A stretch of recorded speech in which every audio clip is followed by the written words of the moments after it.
ended 8 unendable wars in 10 months. These were unendable wars. Cambodia and Thailand fighting for years.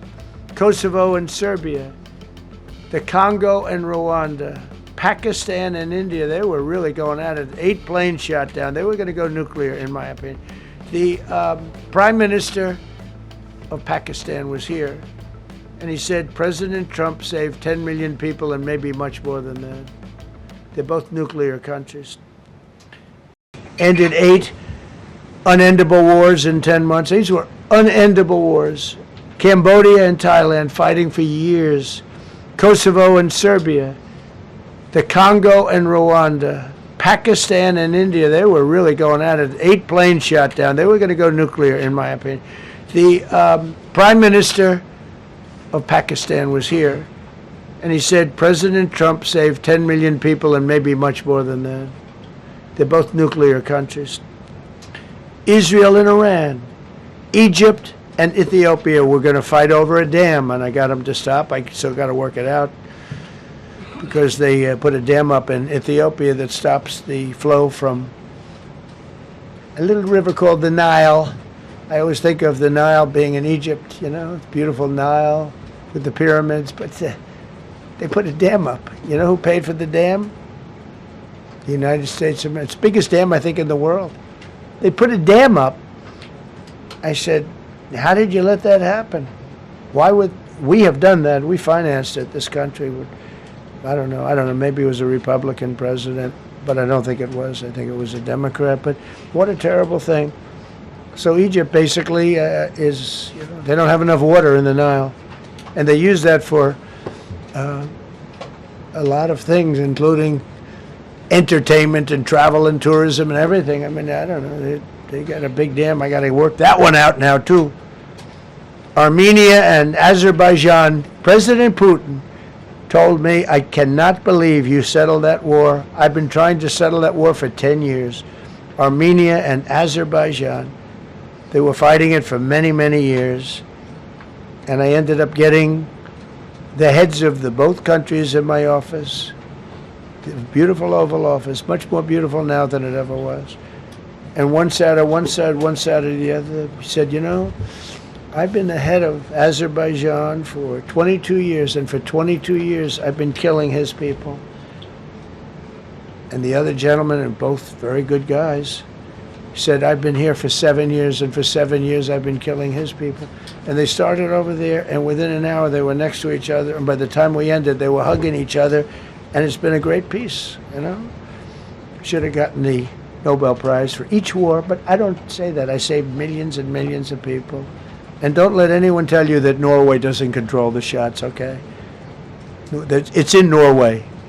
Norway controls the shots. They'll say, we have nothing to do with it. It's a joke. They've lost such prestige. That's why I have such respect for Maria doing what she did. She said, I don't deserve the Nobel Prize. He does.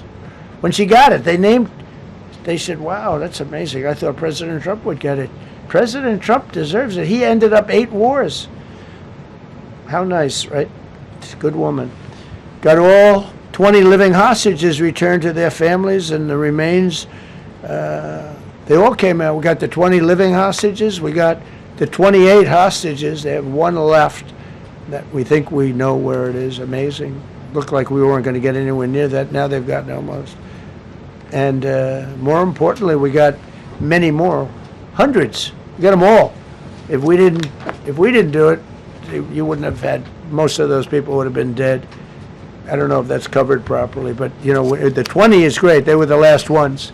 I always said the last 20 are going to be hard, but we got them.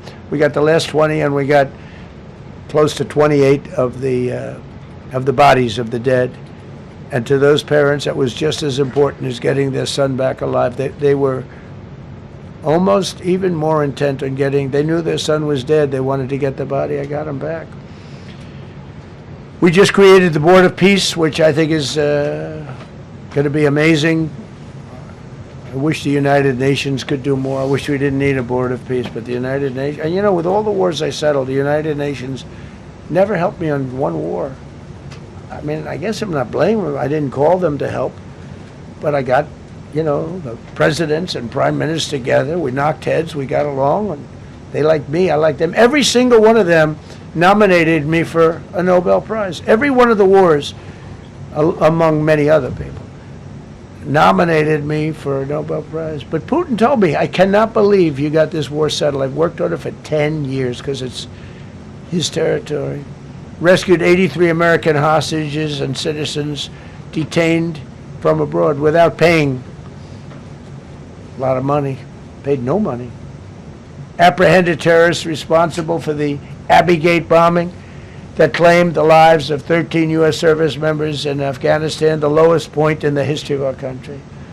That was a Biden disaster. I was getting out, but I was getting out with dignity and strength. We were the boss. Oh, we were the boss. They wouldn't do a thing against us. And this very stupid person got in, and what a shame. They should have left from Bagram, which is the big military base, which has hundreds of acres around it. Should have left from Bagram. Terminated visas of Hamas sympathizers and deported pro-jihad foreign nationals. Got NATO members to agree to raise defense spending to 5% of GDP from 2%, and they paid the 5% and they didn't pay the 2%. And by the way, I did more for NATO than any other person alive or dead. Nobody's done for NATO. And I think for the most part, they'll tell you that. I think you could ask the Secretary General.